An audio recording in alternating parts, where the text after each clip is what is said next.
telema una mbona sina na yoi boino telema una mbona boka na yo boino telema.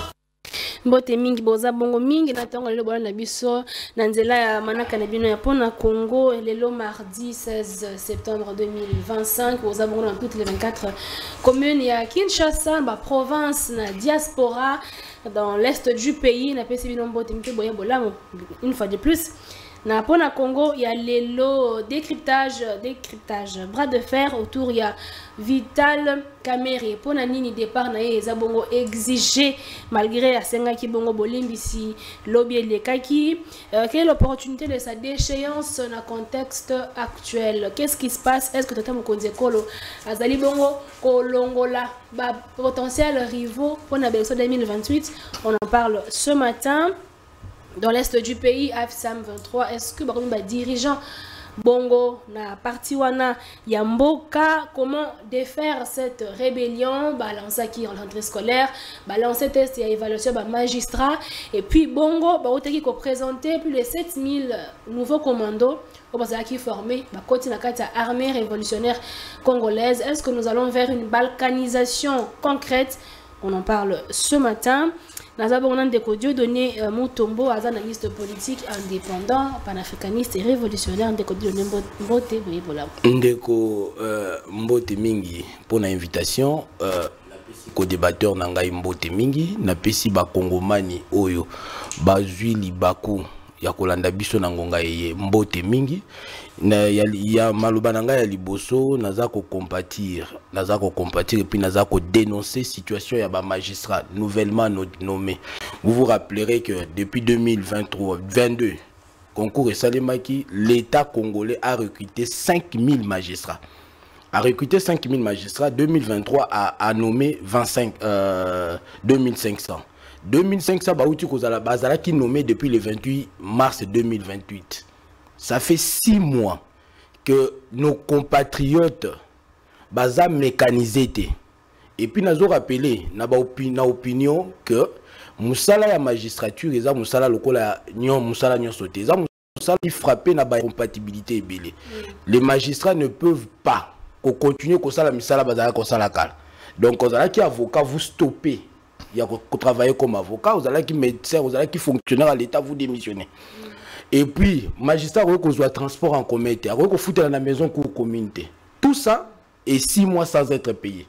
Donc, les alliés, tout ça, le gouvernement FCC cache ou ordonnance à président de la République qui bloqué.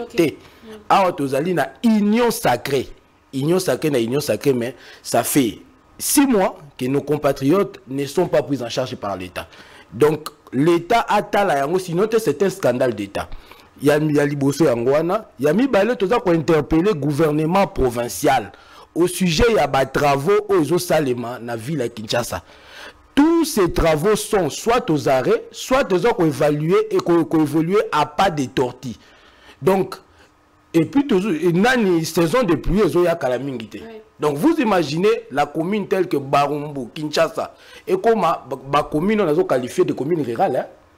Alors qu'ils sont dans la centre-ville. Parce que les alliés enclavés, tous les travaux sont arrêtés. Donc, moi, Namboka Bumba, alors qu'ils ont des compétences, na kosala sunga ville à Kinshasa pour être makambouita le mamalam. Na kanisi que monsieur kozala kitoko comme d'habitude. Maintenant, on dit que vous avez des compati Loubanga, analyste politique, proche à sacré mbote. Merci encore une fois de plus, Madame Maria. Ndenge au Pessingal sur Bakou ya koleka onzela ya émission ayo. Na pesimbote na co-débatteur autokaboy na plateau sans oublier ba Kongomani paso o ba kolanda biso bipai na bipai pe ba diaspora ba ingilo mboka ngele na pesi longonya na mentor na ngai mwana mboka excellence Élysée et beaucoup moins Maposo communément appelé rescapé de débauchage, un homme intègre, loyal, honnête, sincère, crédible, cohérent, discret, capable et compétent.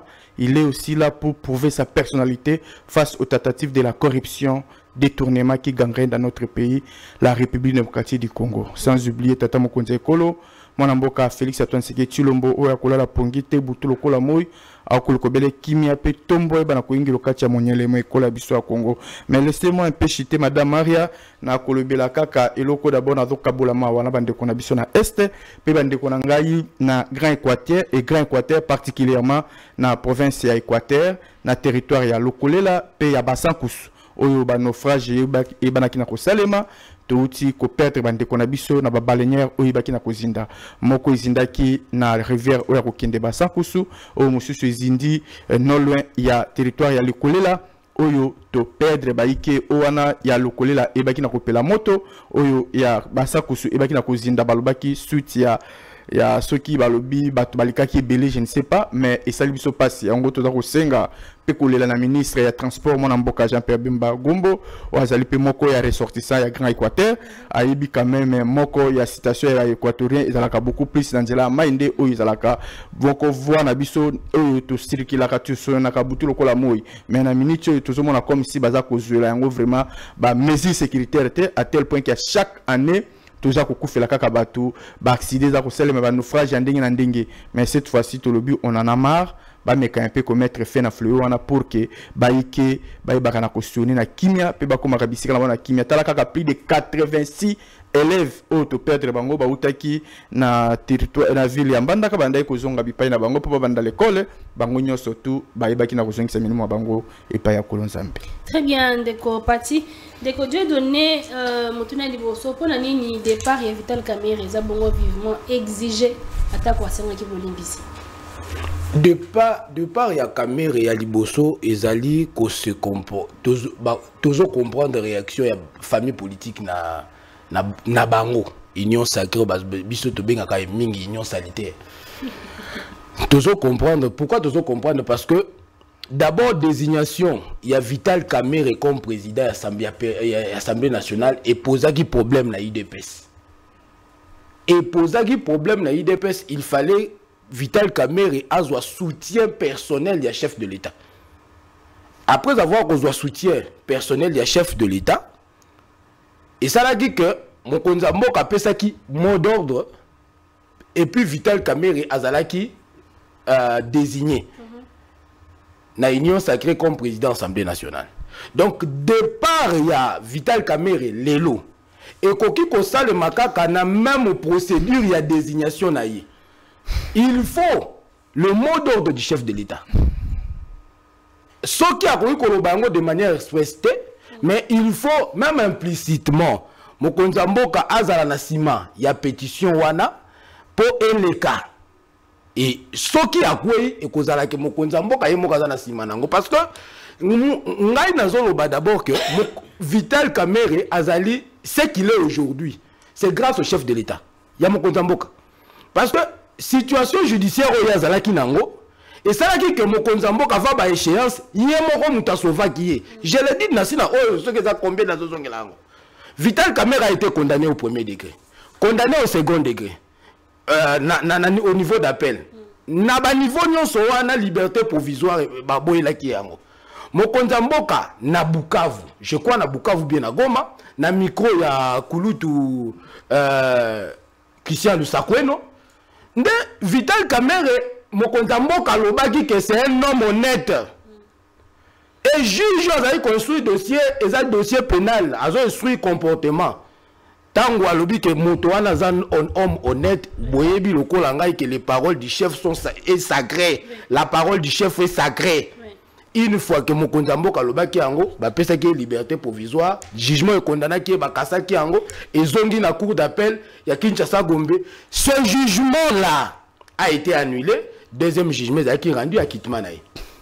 Yango na zolo ba ce qu'il est aujourd'hui c'est le chef de l'État. Son sang ne peut être scellé que par lui-même le chef de l'État. Mais nga na zonga na o etali biso ba congolais parce que les débats wana ya Assemblée nationale etali congolais na nini congolais azo souffrir. Congolais waza na nzala. Congolais azo lala na molili. Congolais azo souffrir d'insécurité. Débat wana parce que balobi gestion opaque ya Assemblée nationale etali biso ezo toucher ba vie na biso ba congolais na nini. Et molima ya ba député ezo toucher biso na nini. Mission ya député ezali prévu na constitution. Eza nini ko légiférer botale nanga bilan ya ba député na biso autonomaki autovotaki na en ce qui concerne ya ko voter ba loi ezanini depuis mandat ebandi législature onyo se bandi loi nini ba député ba voter zo toucher la vie à congolais à part loi à budget loi nini ba député ba voter zo toucher la vie à congolais contrôle parlementaire depuis makambo nyonso mboka ezoleka nango mokonzi mboka tie ba programme ozo toucher ba vie ba congolais na ko otanga lokola gratuité à enseignement na ko otanga lokola maternité gratuité à maternité tino toyoki même que mokole à époque nanine moko bo époque moko alobaki que à suspendre gratuité na nini na parce que azalaki ko futa maté député asalaki nini sénateur asalaki nini pour évaluer d'abord il y a problème wana député sénateur ya mboka na biso basali nini balingi ko la biso que baza sérieux quant à ce qui concerne leurs propres intérêts mais on est intérêt à la population et tali bangote tous un problème il y a insécurité aujourd'hui 2 villes entières occupées par des rebelles député na sénateur basali nini pour évaluer d'abord les réformes oyo et ça les maki en matière de sécurité bah comme ça budget de sécurité na ba service et mataki mais tant budget wana et mataki na mise en application na ba réforme ça en matière de sécurité en matière de sécurité to kuti faille bamboka mibale za prise équipée par des rebelles est-ce que député na ba ba représentation na biso ba si ba sali une évaluation est-ce que ministre de la défense a zali inquiété donc ce qui va député na biso na ba sénateur na biso bazala qui sérieux na musala na bango le autre roi ozala mama Soumini wate le autre roi ozala ministre de transport Jean-Pierre Bemba te ce qui te roi ozala na bango ba kokaki ne serait être entendu par la représentation nationale biso peuple to la débat wana ba répondre biso pourquoi 2 grandes villes ça fait aujourd'hui presque une année occupées par les rebelles. Va répondre biso. Très bien. Donc, il y a un zoloba, ba député, batika théâtralisation de l'Assemblée nationale, départ ya Kamere, ou bien métier ya Kamere, ils ont même ma solution mon côté na vie à Congolais. Très bien. Deko Bati, est-ce que Bolimbi sur Vital Kamera Senga qui est erreur? Merci beaucoup, Madame Maria Namotuna Nayo. Avant na kota na mozindo nayo na kolongola moi sanité on a ok pas yande konangai société civile aza kolobaki ba benga ka union sacrée ceux qui union salité ceux qui saturé tout consort mais ngana web c'est ok union sacrée zali cadre moko mature virtuelle spirituelle autour des valeurs et de principes fondamentaux de la République démocratique du Congo kolandisa mana vision ya mwana mboka tata mokonzi ekolo Félix Antoine Tshisekedi Tshilombo. Ce n'est pas dit que union sacrée ndenge zawana ceux qui te moni mabe to gobe yango kaka ndenge fesse se banda pour fonctionner non biso sika mabe ezali to lobaka escape malamu ezali to encourager to acclamaka et en plus tant de kozolo ki kamande ko camera le kola azalaki choix oyo azalaki accepté par majorité ya lingomba na ya union sacrée sous l'obédience qui est chef de l'État, le col le makambo komele mabe, il faut qu'un chef de l'État a s'impliquer personnellement ce qui a rolinga ba meka un peu koko isaye ou bien bati kaye et ça ko dépend de la volonté du chef de l'État. Non, c'est faux et faux. Et le ko ba bengi pétition ezali voix moko démocratique oyo ezali respecter na ba principe et un règlement d'ordre intérieur et assemblée nationale. Violation ezana makambitel pétition ezate. Yemo ko pe lobinde ko caméra lobaki yango que ezali droit na bango ba député ya kozwa pétition likolo ya moko ya ba membre ya perchoir ya assemblée nationale to pe ya moko ya batu songolo pakala. Et oyo bango ba sali wana moko ba ki voie démocratique. Maintenant où ya sengi pardon, ba lobi c'est lui qui s'excuse, s'acquise. Donc, yemoko à comprendre que à salaki mabe liboso ya ba collaborateur na ye bandeko na ye ba député yango wana asengi baleka na kolimbisa ye o asesantaki azaki lésé blessé tout consort asengi balimbisa ye menga na koloba boye depuis très longtemps bato bazalaki avisé babandaki causer la pétition contre Ndeko Kamere na o etali ba vie contre na ye par rapport na tata mokonzi ekolo par rapport na ba responsabilité bandaye kozwa par rapport na attitude na ye par rapport na makambo nyonso bandaye kosala Ndeko Kamere ndenge ayaki au perchoir ya parlement toyebaka ye à l'époque azalaki mutu moko oyo apesaka bato guna elengi ya kolanda ba plénière parce que abandaka ko susciter pe ko mabison ba débat moko oyo bandaka ko meka un peu ko éveiller conscience ya population mais lelo yo to komi komona comme si akomi moko kinde na niveau ya ba théâtre na niveau ya perchoir wana ya Assemblée nationale ça veut dire que non moi la mort Vital Kamere a komi ko kinde ko parvenir ko tenir ba propos moko oyo tous la même contre volonté ta mokonzi ekolo.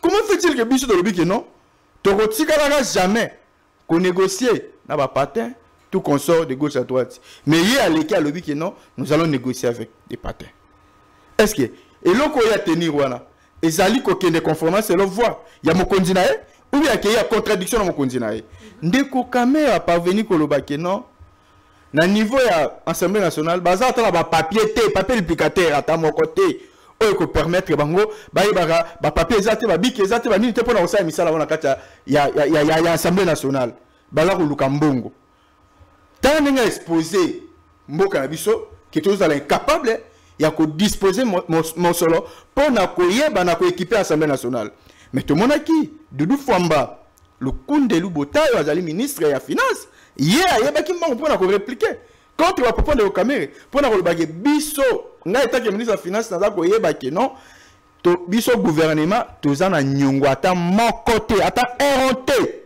ya Assemblée nationale pourquoi babilo ka modèle wana des contradictions bongo pona nini Ndeko Kamere yemoko asila déjà ko annoncer biso avant Bukavu est tombé avant Gomekouya annoncé biso déjà 4 jours avant que Baini Baza déjà la porte ya nini ya Bukavu yé information na soi kiango wapi en quelque sorte et baki pena ko dépasser même bato ya sécurité ya service de sécurité mboka na biso comme on a biloko ya bimisaki yé atika wana ta parvenir sur koloba que non na niveau ya Moba il y a au moins plus de 318 morts.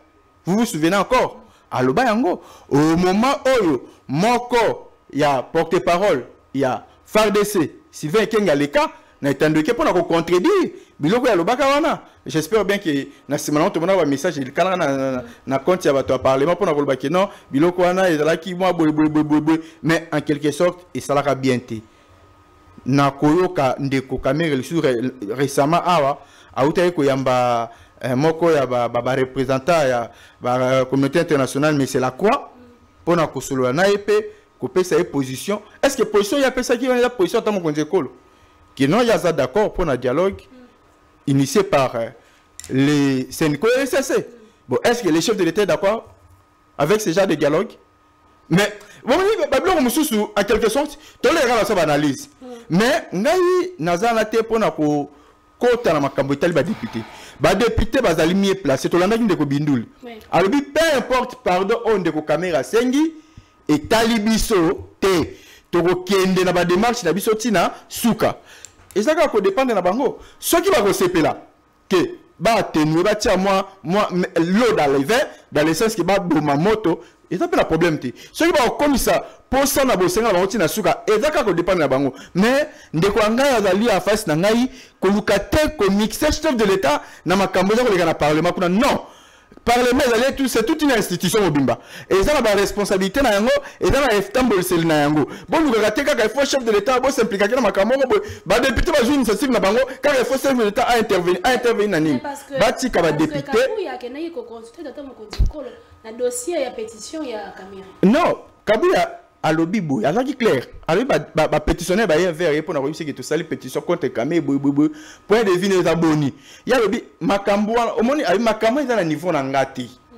ngai pe na za simple député ka lokwa bino mais naza pe mokambi ya lingomba parti moko songolo pakala bengi na kombo ya IDPS mais nakotala nakomona pe nakoluka pe nakomisa message yango pe epai ya mokonzi alobi teke akende kosenga na mokonzi ke ameka un peu nakorevoir décision wana ou bien ameka pe kopesa non akokende kotalisa yango eza synonyme teke ya kozela po devient chef de l'état biloko mosusu tokomi koluka to annexe chef de l'état na kati cela veut dire que tokomi koluka moye toyeba na côté ko marcher sur état de droit na démocratie auto za kolinga elata nzoto pe fala ndenge longo ba na kati mboka na biso. Très bien, ndeko Dieu donné, est-ce que tata mokonzi ekolo azabongo ko éliminer ba potentiel ou bien ko écarter ba potentiel rivaux en 2028?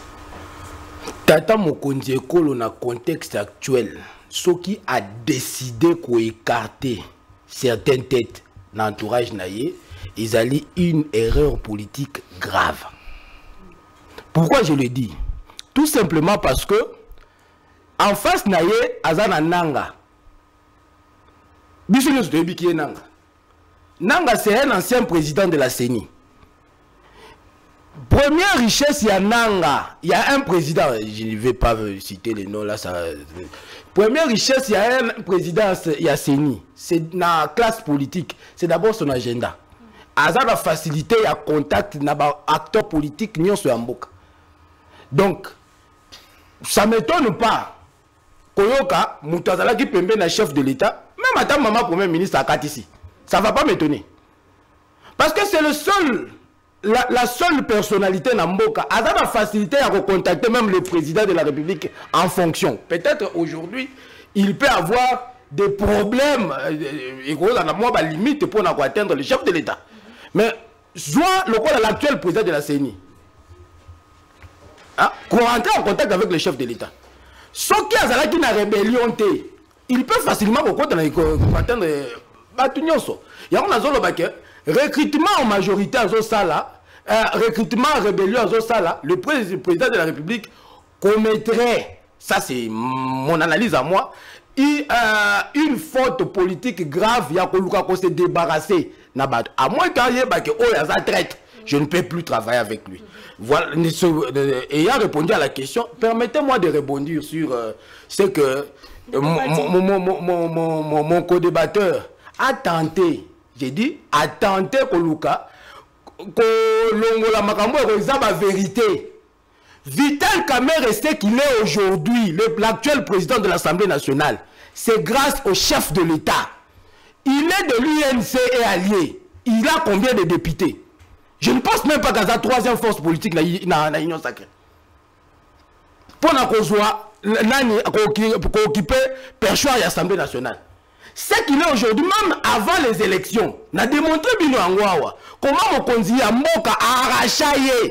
Mokonzi Mboka a kosa na lobate a kosa kana lobike Mokonzi Mboka. Et comme la gaya lobela biso ba eloko to biso ba kongo to mona vérité te. Na s'impliquer dans makambo ya justice. Mais na wana to mona implication na ye. Parce que Mokonzi Mboka a l'avant un allié dont le dossier est pendant devant la justice. Alors que c'est un homme honnête.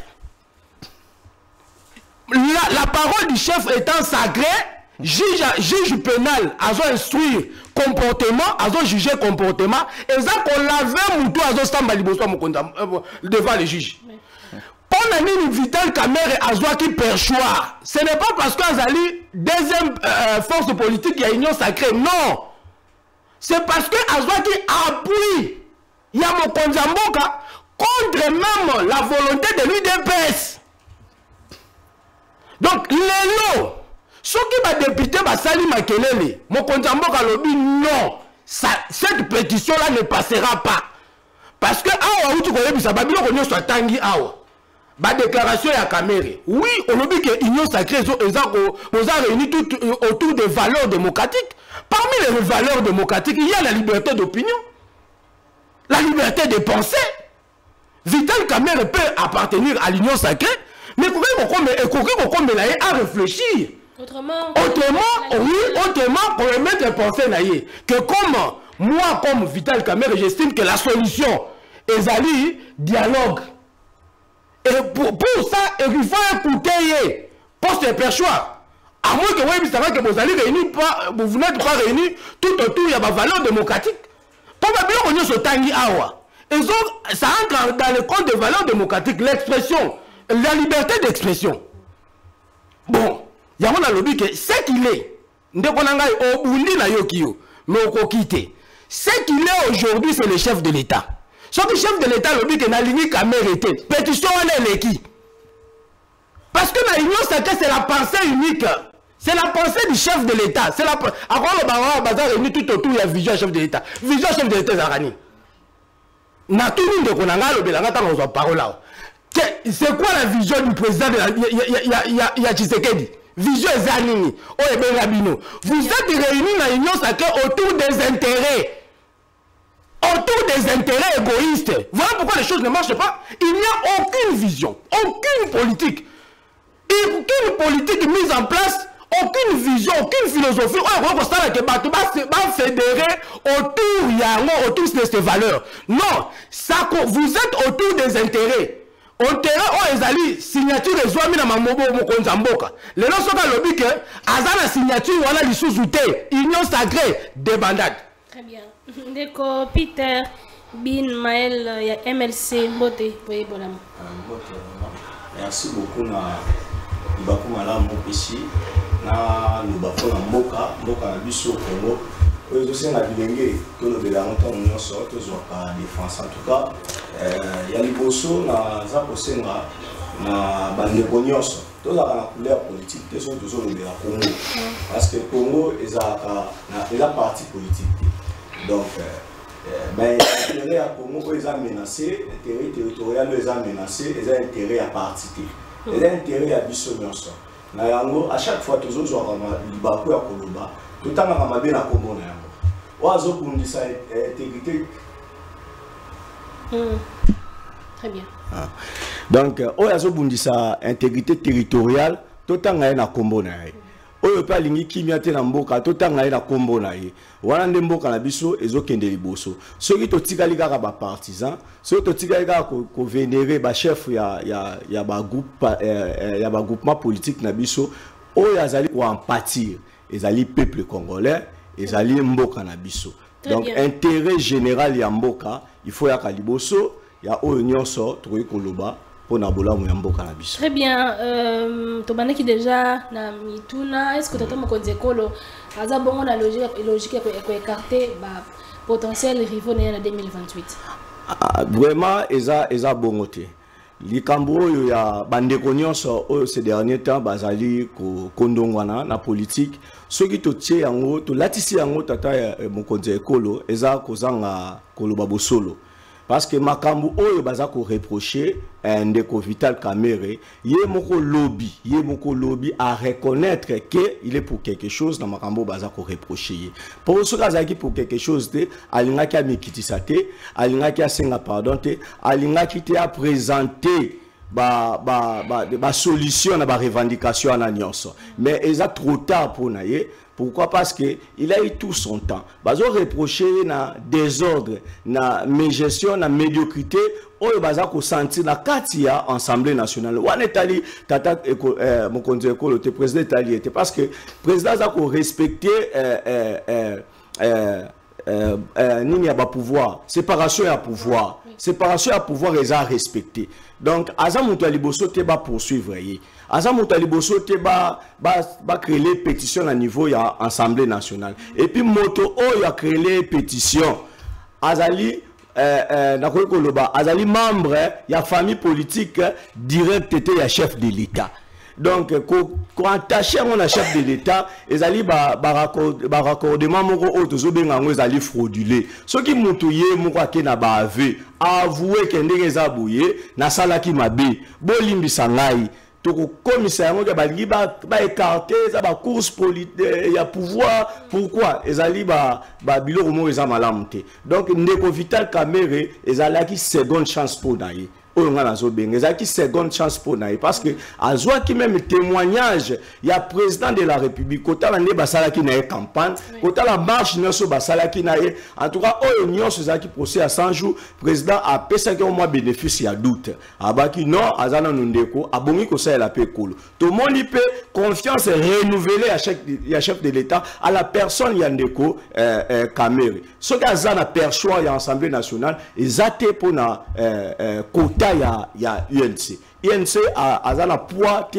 na nombre ba députés o azana yango pour que ye azwa présidence ya Assemblée nationale ezalaki nde na kati ya mabongisi ya lingomba union sacrée nde balobi ke ndeko Kamere occuper poste oyo et ba reprocher ye na ba incompétence oyo et se faire sentir parce que ensemble les organisé budget nango ezakoni makambo bazo senga ye asala to oya salite ezali banda ya mabongisi ensemble te ezali oyo bango moko na ensemble déjà ba prévoyaki mais la mise en application na yango de Kamere aza ko tambusa parlement lokola parti politique na ye batu ba monique baza lésé na ba démarche wana nde ba appliquer procédure oyo ezali légal ya ko mettre à l'écart pétition a signé batunyo so quelque chose ba pardon na ye eza n'impact parce que yé moko d'abord a avoué donc il faut qu'il apporte n'aya le bagi que excuse ezati pour ndeko mutamba et justice salama na tango na ye pe à s'assumer politique eza bon à s'assumer na tango na ye pe pardon ezati eza place ya pardon parce que tera mbokande il faut que tu liboso so to ke na limbisanga sunganga iboy na boy na gestion ndeko Kamere loi nini impact ya ba loi nini o ba voter oyo et population à sentir yango bato bazo benganda ye baza mbala liboso te bazala ba député dans l'assemblée mbala liboso te ba siéger baza na expérience ya ba législature eleka bamona bato bamona ba gestion bamona ba comprendre que ndeko yo makambazo sala ezali libanda donc kotia yango na nzoto ya chef de l'État ezali malamu te ezali vraiment kozala haineux kozala vraiment sérieux na ba propos ndeko Peter même tuna pona ndeko parti est-ce que tu as ndeko loza ko écarter ba anciens collaborateurs et puis bah, potentiel rivaux pour la 2028. Merci Madame Maria na kokota mwana iloko lobia wana mutuna oyo metikana longola moi bo sambulo ezobima okati ya monoko ya monoko ya ndeko na ngai Dieu donné je l'aime beaucoup hein émission Madame Maria émission oyo pour na Congo ce n'est pas n'importe quelle émission c'est l'une des grandes émissions dans notre pays la RDC et c'est parmi aussi des émissions beaucoup plus suivies et au moment où la Bisao est pas dans la limite na Kingabwa déjà la télévision Isa Polele baza ko landa na minute maintenant on a aucune de ko die donné ko baba bu sambulu a au kati ya plateau ayo na ko tika yango le kaboité po ba ko bebi sa même morale na conscience ya ba ike ba ko landa biso na tango alors bien que non chef de l'État à l'avant de Kamere en disant que c'est un homme honnête, tout consort, avec quand même la République a toujours besoin de lui, ceci, cela, c'est faux et archi-faux. Moi, Namboka Kamere, ceux qui le oyo abima na prison, ils allaient grâce à la justice na biso Mboka. Le chef de l'État donnait que son point de vue. À l'obiponaye, à Moni Kamere, a toujours na potentialité, ou la République a dans la besoin d'ailleurs.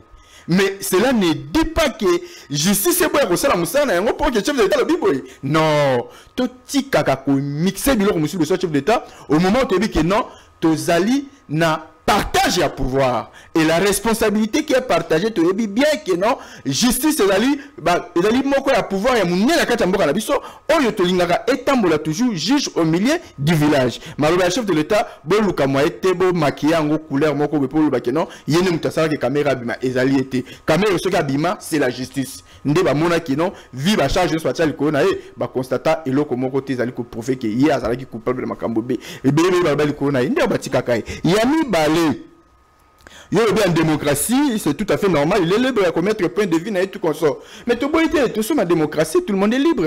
Il y a commettre point de vue. Mais le but que la liberté n'est pas libertinage. Hein? Ceux qui ont la démocratie, comme on le dit, il y a le Kouta. Makambo ya kosela ki ba membre du gouvernement qui non na niveau de l'Assemblée nationale ta papier ya pamba o isate. attends bik ezate loko moko te baza ko galérer tout consort Doudou Fambaleki alobiki a contredire makamuni alobaki bon siko to kolani oya alobaki wana pour acteur la démocratie ndeko de demi tika pe ko sa blo musuza ko sala ko côté la ka bato makambu sa ya malonga te yeke na ko yebisa biso na moba kuna ki plus de 18 personnes bakufa. Maintenant si mana ngoto landa Sylvain Ekenge porte-parole afin de ça les cas na télé pour ko démentir pe ko contredire ba propos na e mais siko to kolani de pour la démocratie ka to ko makolo lokuta ngape pati malanga so ba congolais na zalewa na yepa madame Marie ngabana na ngolo lokuta na buka lokuta mo mboka buka lokuta pour que to la démocratie na ko sala yango te et pour citer alobi awa union sacrée ezata na vision mon côté tout consort ezalinde pour na ba intérêt égoïste et personnel non union sacrée na iso que cadre des valeurs ils allaient cadre comme matière et spirituelle autour des valeurs et des principes fondamentaux que la souci chef d'état dans la yango démocratie progrès social état de droit et les peuples d'abord et yango les gens comme on a yango na ba axes différents ceux qui te kota na misala mine no chef d'état sali madame Maria mokolo ko pesa ngo opportunité ngai na yonde ko donner na ko tangisa yo te mais na ko talisa on a ba différents secteurs qu'il y a des retombées significatives le chef de l'état sali na mboka oyo to éviter ceux qui te rejoindre sur président ko sala absolument comme Deliwana et na ko yebisa madame Maria chef de l'état zanati pour na ko carte mutu na course 2028 non azanati le chef de l'état tel que vous le voyez c'est un démocrate hein? À l'école école à tata waye combien de temps c'est que doit mulumba molimo na epema na kimia et biso to uta na ligne na ligne tata il y a combien de temps c'est que doit mulumba to yeba ko respecter ba bengi démocratie to tiki la kamutina surtout liberté na ye aye ba la ko manifester en 2028 il y aura les élections et tout le monde est libre à postuler ko landisa mana capacité na yo ko landisa mana ancrage na la population et biso to ko na maponami et oya ko ya comme candidat na compte ya lisanga na biso union sacrée nde biso to ko porter et ceux qui recoute à l'adversaire de taille quant à eux ça ne dérange pas et tel biso te mais ba la kake oya ko les canadiens na biso na 2028 a ko kuta na toujours na ba ike autre tali ça va que non to bundela kamboka o peut pouvoir o tout ça censé à conserver en haut le plus longtemps possible nous sommes au pouvoir aujourd'hui demain et éternellement. Dieu donné est-ce que dans mon compte école on va dire entre guillemets ingrat face à Kamere eu égard il y a ba accord bazaki na na bon l'ingratitude du chef de l'État c'est une question pertinente. C'est la question que je sais des réponses. Mais laissez-moi rebondir. Ndekolanga ya MLC, je pense que lui sort il y a président de la Ligue des Jeunes comme il a été. Oui, Alobaki kaka ça écoutez poste d'ailleurs président de la Ligue des Jeunes. Alobaki il a juste parlé. Il a parlé comme surtout en faveur où il a engagé les partis. Surtout en faveur. Toujours à mon nom propre. Surtout en faveur. En faveur, il y a président, il y a parti naïe. Mais comme c'est la pensée unique, na union sacrée, écoutez les postes naïe parce que c'est la pensée unique. Ce n'est pas ça. Ndekonangaï, félicitations. En tout cas, Ndekonangaï union sacrée, communicateur à union sacrée, na c'est pour la bango mingi parce que na kutara ke na mona ravenda que ils sont, ce sont des génies. C'est-à-dire, à la mission, moi ne peux pas aux apembe. Aya ko démonter pendant que ça noir.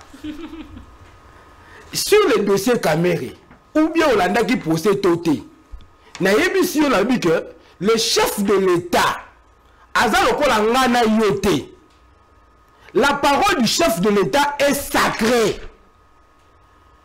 Et quand est-ce que cette parole est intervenue? Kamere a été condamné au premier degré. Plusieurs fois, liberté provisoire, la même justice. Baken à second degré, instruit la cour d'appel de Kinshasa Gombe. Condamné, liberté provisoire, à l'approche des élections, Mokonzamboka na Bukavu, précisément la ville à Kamere. Kounanda qui reçoit la déclaration que c'est un homme honnête. Ça a été suivi de conséquences. Nga Congolais na lobani. Nga Congolais, tant on a analysé dossier wana na loba nana Sovaki Kamere. Na yebi sur le lobby que Kamere pour un joie perchoir. il a fallu un soutien, il y a président de la République. Parce que même les 200 députés, il y a ça Salaki, a réuni ça après les élections. À ça Salaki plateforme na yemoko wana. Et kokaki exali na plus ou moins 200 députés à Pamba. Après qu'on soit persuadé, il a fallu le soutien personnel du chef de l'État contre la volonté de l'UDPS. Bref, nous sommes contre le corona et l'élo. Surtout le même président de la République, Oyo Azali, le guide suprême, il y a union sacrée. Ce qu'on a dit que nous avons besoin de caméra. Il y a ça nini. Crispin Mindule a ça nini. Nous avons soutenir une pétition qui a Crispin. Mais ce qui est là caméra, Azali déchu na fonction na ye. Cette pétition-là, même ceux qui m'ont condamné ouvertement, ça aura eu le soutien à Mokonzamoka. Parce que là-bas, l'Union sacrée, c'est lui qui décide. Est-ce que on est allé à ta peine, et ça va me permettre, il y a comme ça noir. Nakei na deuxième point au Tikoluba. Olobi Babilo Konyo Sotangi wana. Les lois votées, bila ya ba loi votée, wana ndeko mutaloba tiango. Bila ya ba loi votée, contrôle l'en. Mais on est allé babilo ko zo toucher vie na biso congolais. Ce qu'on vient vraiment pour faire partir bateau, ba zo gérer mboka. Et puis biso nous autres décrier vie sociale, vie chère, ba besoin ya ba congolais, nyonso, sécurité ya ba congolais. Nani akokende? Kasi kamene. Madame la première ministre, aujourd'hui la classe politique a même des institutions chef de l'État. Parce que mon Konzambo Biso Congolais, il faut tout la cahier compte. C'est pour ça qu'il a été élu. Biso Congolais, même Yémo Vanduana, Azolanda, Biso Belenge Vérité Tozoloba. Ayebi que Tozoloba vérité, avant besoin de chanter. Il faut gouvernement Ayebarake. À côté, il y a une plateforme, il y a contrôle. Tout le monde est wapi. Dans la ville, na RDC, deux grandes villes Ekouéi, Assemblée nationale, Sénat, silence radio. Toutes les réformes, mon Konzambo Kalanda, qui a le mandat de Liboso. Augmentation du budget. À l'Assemblée nationale, aucun député a soulevé ta motion pour permettre l'évaluation de la réforme faite par les chefs de l'État. Tous les projets, nous avons zéro tout. Programme zéro tout à Kinshasa. Yo bien voté. Mon bimate. Mon Konzambo a inauguré lancement d'activité. Nous avons wapi. Député ni a fumé mon logo. Ne serait-ce que ministre des Travaux publics a entendu. Tant qu'on va ça qui moi nen Mukiawa. Pour ministre des Travaux publics a entendu. Quelle réaction? Jusqu'à ce que Koufi. Est-ce que ça a président de l'Assemblée nationale? Pour député à Sarah Moussa na une caméra na Sima. Président de l'Assemblée nationale, Ata a l'équipe en côté, mais député caméra n'a rien médié sur le baki. Quelqu'un a déposé telle motion, n'a déposé motion de censure, n'a déposé motion de défiance. Et ça n'est pas wapi. Donc, les députés n'ont pas besoin de répondre présent. Là où les peuples congolais l'attendent le moins. Nous avons Bazali, caméra Kende, et Baki c'est ni la vie à Congolais. Et résoudre le problème ni la vie à Congolais. Très bien. Même question pour Nandeko Peter, est-ce que tu as mon conseil entre guillemets ingrat na caméra eu égard na bakor bazalaki nango na Nairobi pendant la campagne nako yebsande ko nangai pour la nuit ko se contredire azolo bali kambo na contraire nango c'est comme ça lingi li kambo et puis azako se contredire na ba propos naï koloba était Assemblée nationale ezo sala musala te na ndenge elongo bani ozoloba yango assemblée ezako produire te ba loi ndenge longo bani ezosala contrôle ya gouvernement te na ndenge longo bani olobi pe gouvernement ezotambola malamu te mutu fa ba toucher za premier ministre mais na yango nani azali censé ya kosala contrôle ya gouvernement n'est-ce pas l'Assemblée nationale maintenant ceux qui au sein assemblée bango moko ba monique mokambi na biso oyo aza ko conduire biso te na lolenge esengeli aza ko pesa biso makokité ba moyen te soutien te politique na ye eza ko permettre biso te to sala musala na ndenge elongo bani to écarter pour que to sala mission na biso oh le peuple congolais batindaki biso awa pour que lobby to kozala redevable to ko rendre compte lokola président Vital Kamerhe aza ko s'occuper mingi na makambo etaliye muku aza ko tia bakoka jambe aza ko empêcher ba déclaration ya président Vital Kamerhe eza opposé na réalité na situation mboka eza ko traverser. C'était pas longtemps que hier que président Vital Kamerhe a reconnaître que bato bazali de ko travailler des mèches na ba M23 baza condamnable. C'était seulement hier qu'il a condamné. Mais depuis longtemps le président Vital Kamerhe était là seulement pour faire appel au dialogue. Au dialogue, yena basango discours moko, yena nanga discours presque moko, yena Kabila discours presque moko. Et ça quand moi maquillé, jusqu'à moi bambeli, encore mais ce que tali substance ça la kati. Il y a discours au président Zoloba.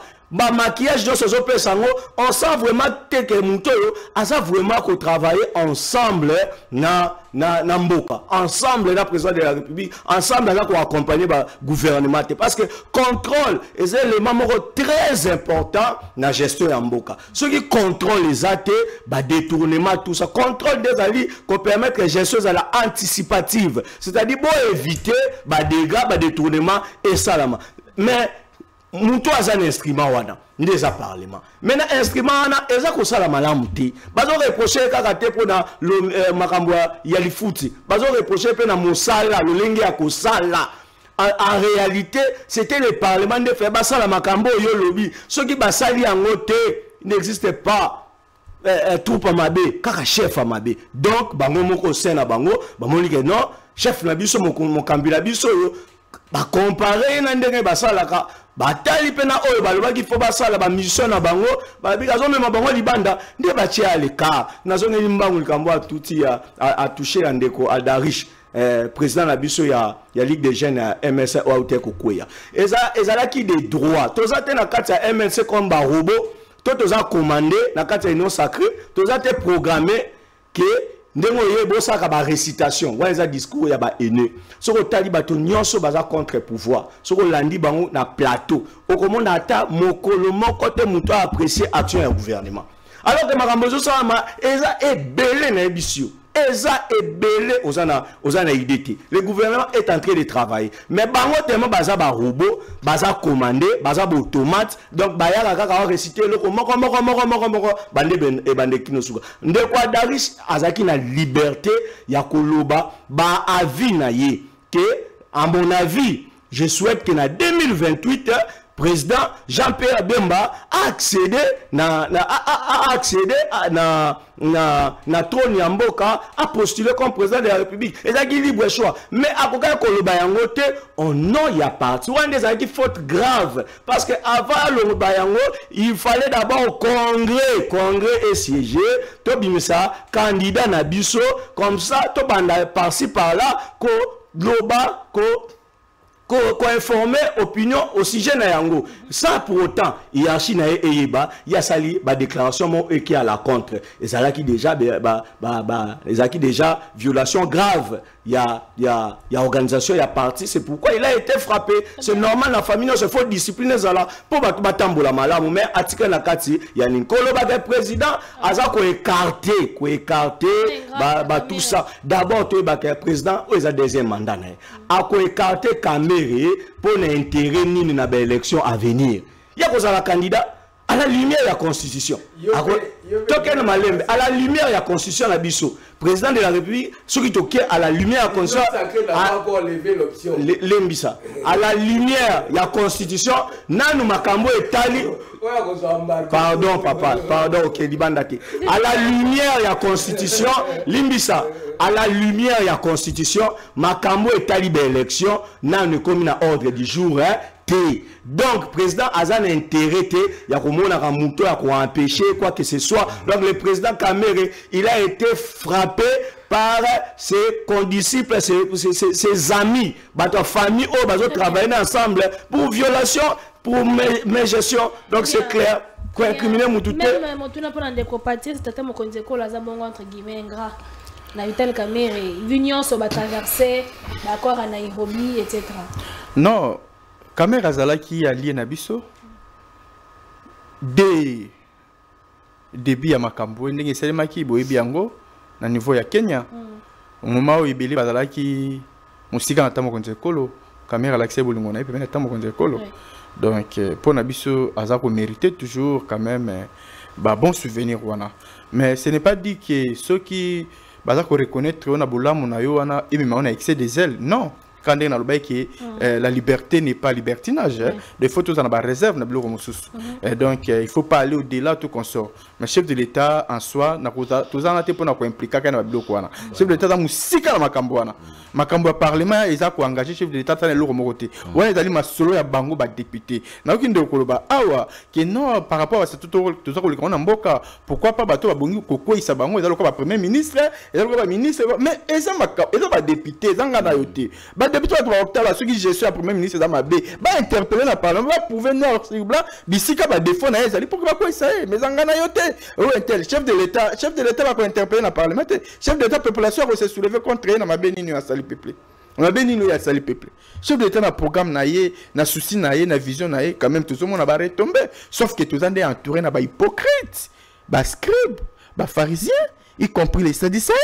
Mais en dehors de cela, chef de l'État a l'unique Moutou avec transparence, et soucieux Yazana attendre qu'on a idée donné, de nous avoir un soucieux chef de l'État au retire la l'opposition comme Motambokao, au chef de l'État.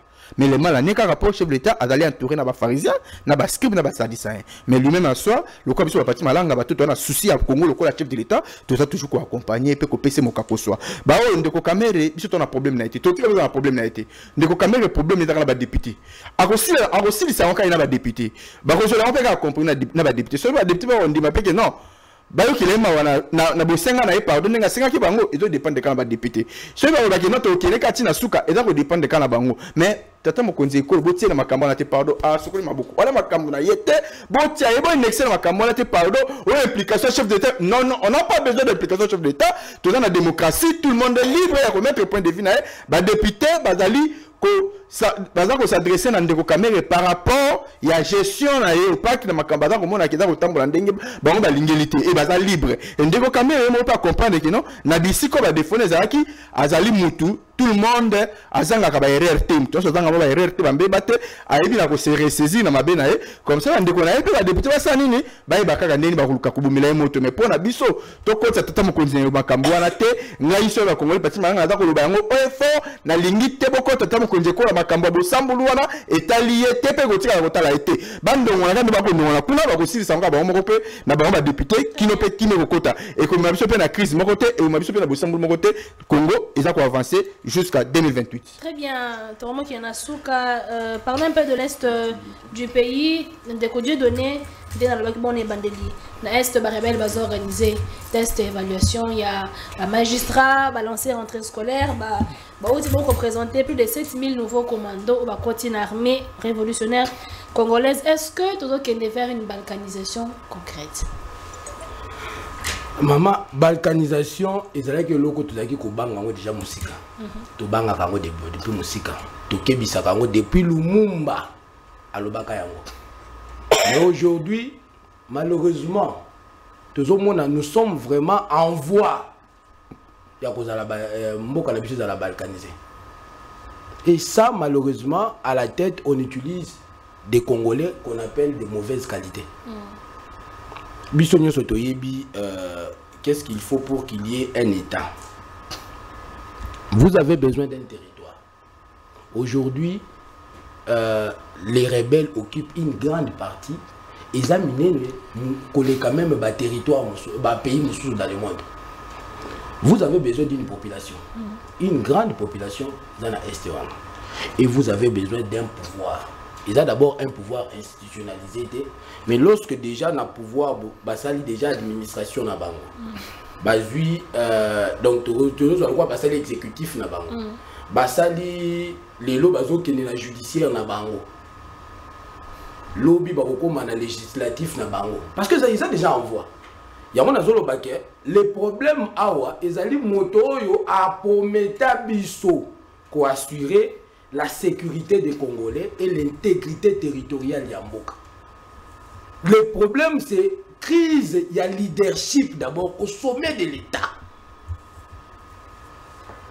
Parce que Babylon, sous le mandat de Mokonzi Mboka, une rébellion, comme on va gérer deux grandes villes, baza même inquiété par l'armée, les lots. Totikali, excusez-moi le terme, je ne veux pas, l'armée, tu vois, la télévision, mais tu as l'armée à communiquer. L'armée compatit, même le gouvernement compatit. Il a compati. Les termes là utilisés, à on a pas communiqué, nous sommes officiels, il y a la primature. Et comment la compassion?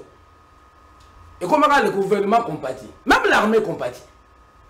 Mission régalienne d'abord, il y a l'armée. Ils ont défendre l'intégrité territoriale de Mboka.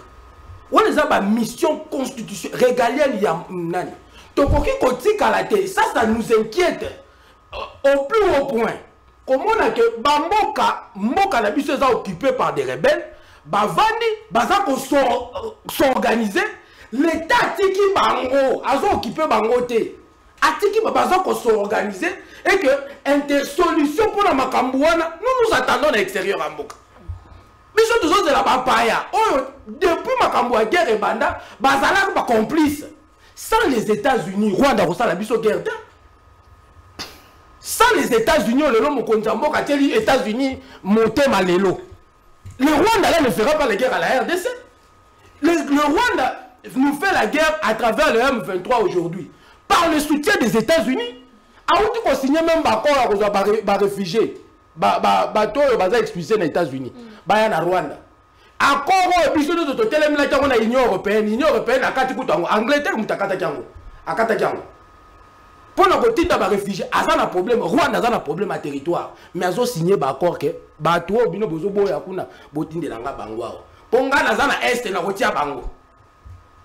Donc, ils ont là qui sa faiblesse n'a plus comme État. Donc, nous avons interpellé encore Mokonzi Mboka. Parlement va monique incompétence na Bango. Incompétence na Bango. Et Zali ba ko la kisango soki ba écarter Vital Kamerhe ba comme un parlement incompétent. Soki ba écarter Kamerhe na Rwanda na kotimba moko ko répondre ndeko nanga naza ko se contredire te. Mission ya contrôle les alliés mission ya président Assemblée nationale te. Mission on les a prévu dans l'article 100 ya constitution. Balobi ngoni le pouvoir législatif et pas la mission dans la Sénat dans l'Assemblée nationale, exercé par le Parlement composé de deux chambres, l'Assemblée nationale et le Sénat, sans préjudice des autres dispositions constitutionnelles, le Parlement vote les lois. Le Parlement dans son ensemble contrôle le gouvernement, les entreprises publiques. Ils ont touché via Congolais. Ils ont touché via Congolais. Parce que na batip ya ma pétition, vous avez, au retard que na batip ya ma pétition, vous avez les pétitions qui ont ma grève personnelle ou administrative. Et dans les populations, ils ont des désirateurs, des députés, si on a motif, ils ont évoqué. Ils ont un conflit interne. On a un type d'intérêt public. Il y a des autres concernés. Prérogatif comme étant député, comme étant sénateur. Ça n'a rien à voir avec le président de l'Assemblée nationale. N'a rappelé bien que sénateur a sala Moussala naye, député a sala Moussala naye na caméra. Il faut bien que maman baba yaka. Il y a caméra wa. N'a zo que nous déposer loi. Tout le monde y a nani. Très bien. N'a zo que nous déposer motion contre premier ministre. Tout le monde y a nani. Mais c'est que maman premier ministre ba yo kaye. Tu veux dire que kokende. Kokende naye te. Très bien. Sous sa mandature. Même question pour Ndeko Peter. Est-ce que nous allons vers une balkanisation concrète? Maman il n'existe pas de mauvaises troupes que de mauvais chefs. Na banda kiwana. Pour na ebiso ke na niveau ya parlement, so ki bango ba boni ke chef na bango. Aza ko aider bango tasala makambo yozo tanga wana. O constitution pesi bango prérogative bakosala nini parce que ba député wana bakomi na assemblée te na makoki ya président ya assemblée baza na base oyo etindaki bango na assemblée pour que bakende kosala musala bako rendre ba compte na base wana. Maintenant ta ya ko perdre exact tant ba moni que mécanisme oyo ba tcheli bango na place eza ko aider bango te même pour ça la contrôle parlementaire ndeko caméra zo ba ke papier exact même bon ekotaki mais pour ça la contrôle wala nyoso zo loba ezo senga ba moyen soki ba moyen ya papier ya ba bureau exact bongo ba moyen ya ba mission na bango ya ko kita par-ci par là ba kozwango wapi. Donc tant bazo reprocher ndeko caméra bazo ko reprocher na ba fait o ba grief nyonso ba tcheli kolona ye moko nazo kamo ye neni ozo ko avocat du diable o diable ye moko abike naza mutu babe bon limbisanga mais yo ye na plateau awa pour créer biso bazizani mamaka ozo songsa sima déjà soko yebite comme chose informé lobby ndeko caméra alobaki makam nyonso bo lobby naza coupable bon limbisanga.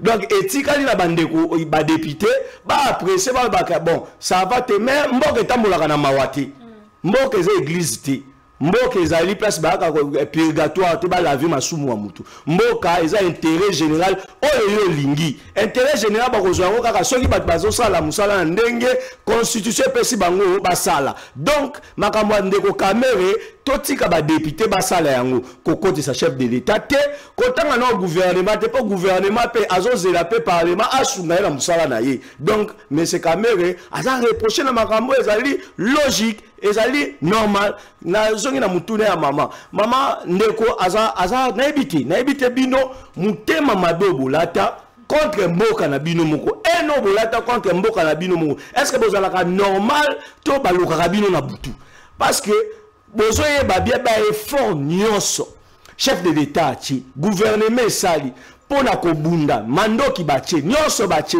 toza na rupture te toza na continuité ya état président akutaki armée moko eza ko exister na bakambi armée ba colonel ba généraux ba nyonso akutaki il a fait ce qu'il pouvait faire avec bango biso moto moni combien de traîtres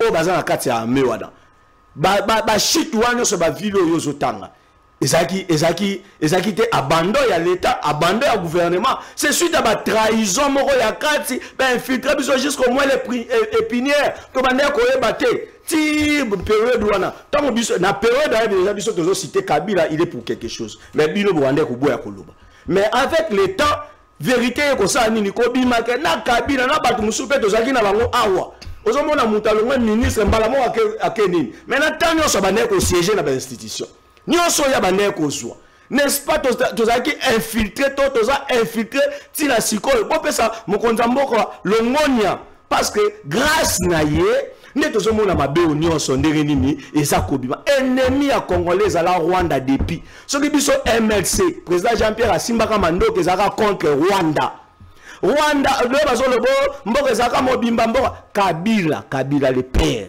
ye mutamemela biso ba Rwandais na to komi nango na AFDEL RCD Rwandais RCD CNDP Rwandais CNDP M23 Rwandais ezali kambo ezokende biso MLC to bundisa kaka na lobby ya limbisa non biso MLC Uganda na lobby boye yo tangi Rwanda o biso ki Rwanda azaka na ba appui ya communauté internationale te ma siège te tanga ki Uganda te ya ngala zo répondre pour la Rwanda donc Rwanda il a toujours été notre ennemi mais mboke vandi bongo te ba effort eza consenti ba effort eza aménagé na niveau diplomatique même na niveau militaire OK tôt ou tard criminel azwaka sort na ye tôt ou tard makilo bazo sopa eza makila ya famille politique karateza ba peuple congolais ba innocent ba victime bazé belé tôt ou tard mboka weza ya nzambe makambo comme chef de l'état soki nzamba zaki pour quelque chose te soki mboka oyo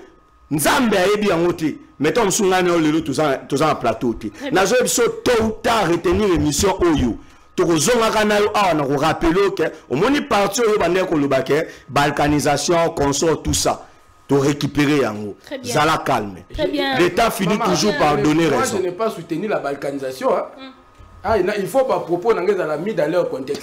Très bien. Je n'ai pas soutenu la balkanisation. D'accord, Pati, même question, est-ce que nous allons vers une balkanisation? Merci beaucoup Madame Maria.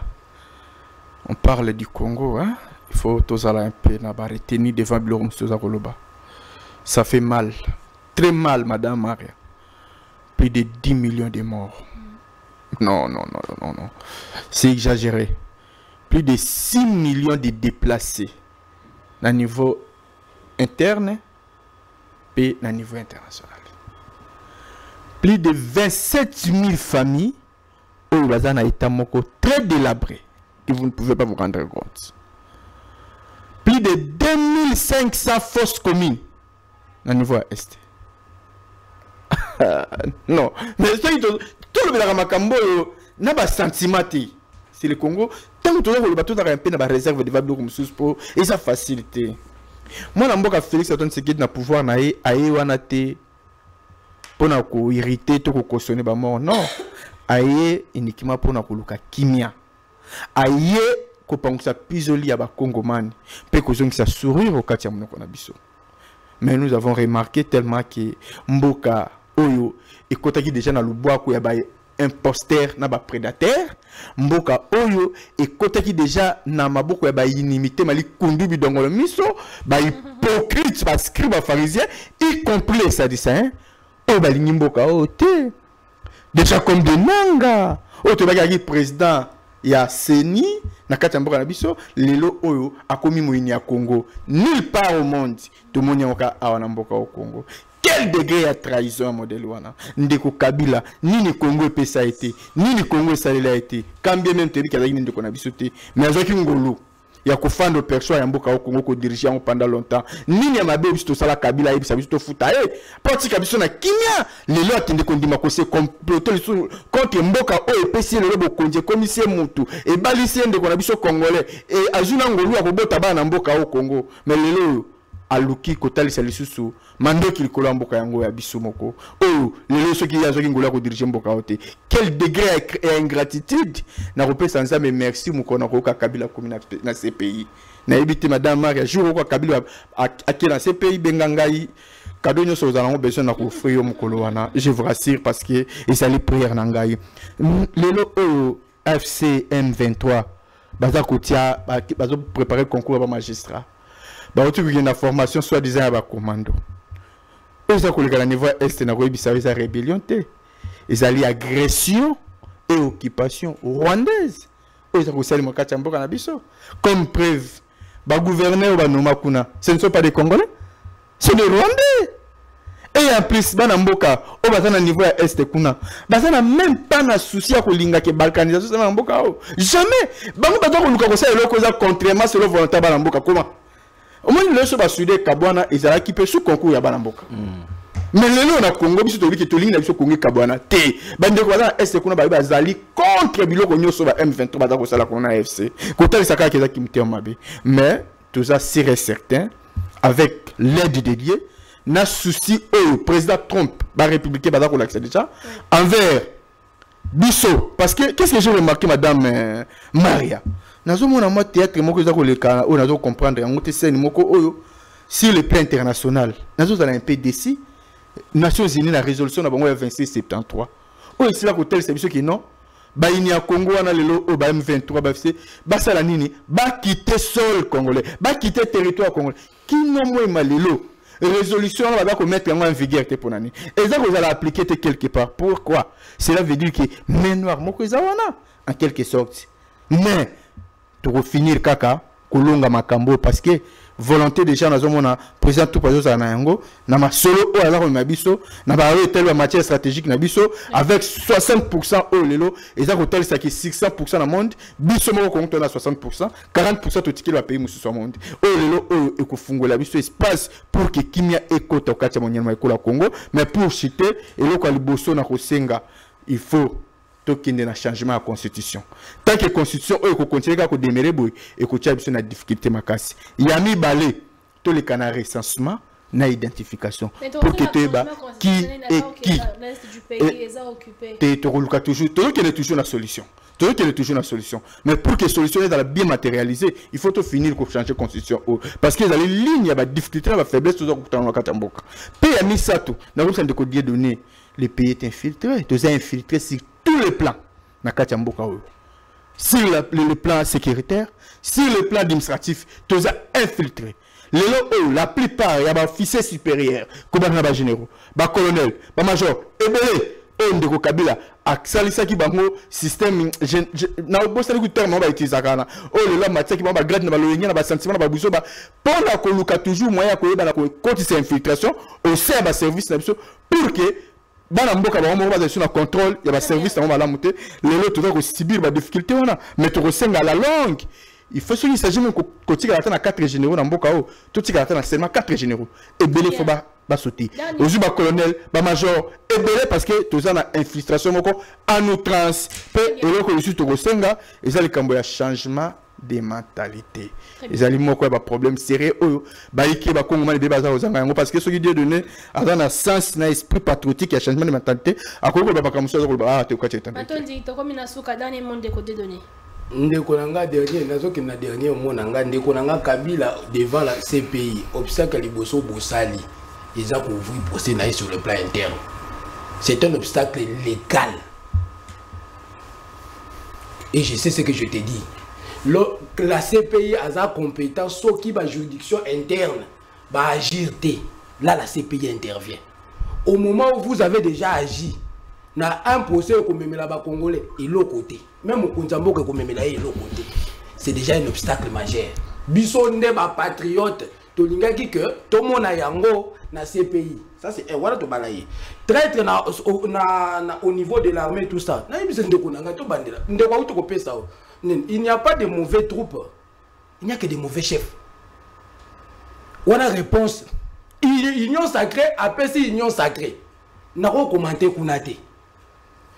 Tozongi au sujet ya nani ndeko na conclusion nanga ezali que union sacrée akoki ko azoluka bouc émissaire pour na ko bomba incompétence na ye ko bengana ndeko Kamere ils ont réglé problème moko na vie ya population te ko maintenir Kamere ils ont résolu des problèmes moko na vie ya population te o population azana ngo bosenga mama ministre pour souminwa mama souminwa ndenga azali tango azo sala musala pona ba congolais ayeba ke nazana un parlement regardant o azo veiller sur misala na ngai échec na ngala ko zana interpeller mokonza mboka azana besoin azala na parlement moko te bazala okesa il va bien on nini mo le mo kimingai ezo ndi makama ka munyoso mo exécutif azo sala te il faut exécutif ayeba ke nazana contrôleur wana eza président assemblée nationale te contrôleur wana ezali député nyonso